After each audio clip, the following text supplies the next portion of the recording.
So now we're going to look at exporting our files for two different reasons.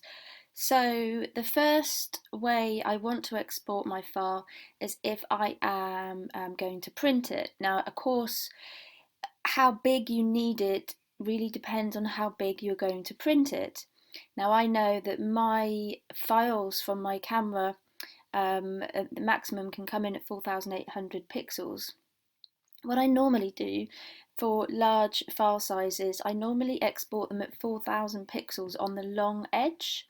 And now this roughly equates to, at 300 dpi high resolution, roughly about 33 centimeters. So probably a bit bigger than an A4 size. Now if anybody needs anything bigger than that, I can export it larger. But the thing is, I don't want to be sending people massive files when they don't necessarily need them. So it's always going to be a balance between exporting a file for print for my customer, large enough so that they can print lots of different sizes, but not so huge that it completely crashes their computer and they can't deal with it, and it's just too large, taking up too much space. So I do them at 4,000 pixels on the long edge. So if I just go up to File, Export, you'll get the export box here. It says here export one file. Now you've got all sorts of different options here. So where do I want to export it to? Well, at the moment I'm just going to export it to my hard drive, but I've got various different options here. PhotoShelter, like I said, that's my website where I export images for my customers' galleries, so it's fantastic. I can actually export directly to PhotoShelter, but for this time I'm going to export to the hard drive.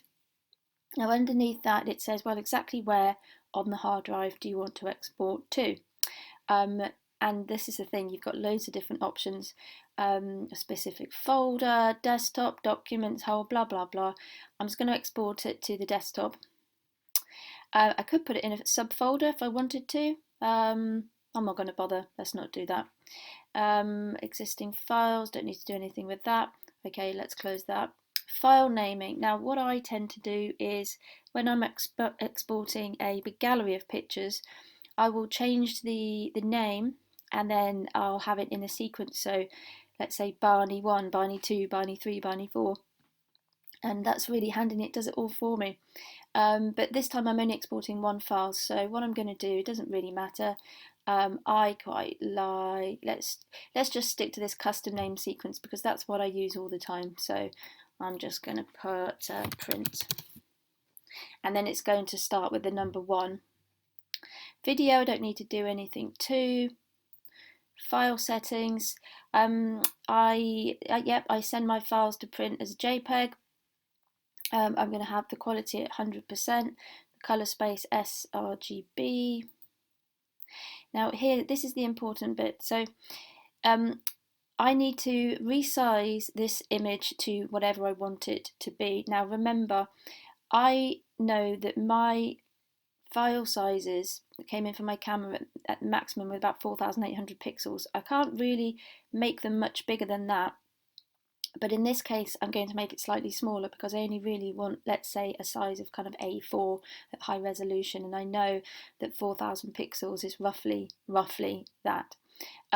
So as I've got a landscape shaped picture, I'm going to resize it at 4,000 pixels on the long edge. And that's this long edge. But you've got various different options here. I always do it the long edge, that's just how I think, that's just the way I've ended up working. I'm going to put 300 pixels per inch there. Output sharpening I don't do anything with, metadata nothing with, watermarking I'm not going to do anything with because obviously it's a print, I don't want a watermark on it. Post-processing I'm not going to do anything with. Okay, so I know where it's going, I know what the size is going to be, and I'm going to go export. And up here it will tell me it's doing something. Shouldn't take too long, hopefully. There we go, it's done it. And then on the desktop, there's my file. Now, I'm going to show you that file in Photoshop shortly, but first of all, I'm going to show you how to export for social media. And the only way I know this is because I looked it up and Instagram said this is what they want. If you if you post a picture to Instagram any larger than this size, Instagram will just resize it for you and make it smaller. You may as well just send it this size yourself. So what I'm going to do, I'm going to send it to the desktop again, that's fine. Custom name, let's just call it social media 1. Now here's the important bit. So image sizing, resize to fit 1080 pixels on the long edge. The resolution actually doesn't make any difference because it's digital, and I'm going to explain that in a moment in Photoshop. It's the size of the file that matters. And that's all I need to do. Oh, actually, when I'm posting to social media, I always put a watermark on, and this is where you'd find the watermarks. I'm going to show you how to make your own watermark, but just for now, I've created quite a few for myself. Let's have, actually, where are they? I don't want the watermark to interfere with them too much because they're the stars of the show. I'll put it on the bottom right and then we'll export it. Up there again, it's saying what it's doing. Okay, there we go. And there's my social media file. Now I know I haven't shown you Photoshop yet, but I just want to quickly take these images into Photoshop to show you the file sizes. So if we just drag those into Photoshop. Okay, so this first file is the print file. So this is the larger file.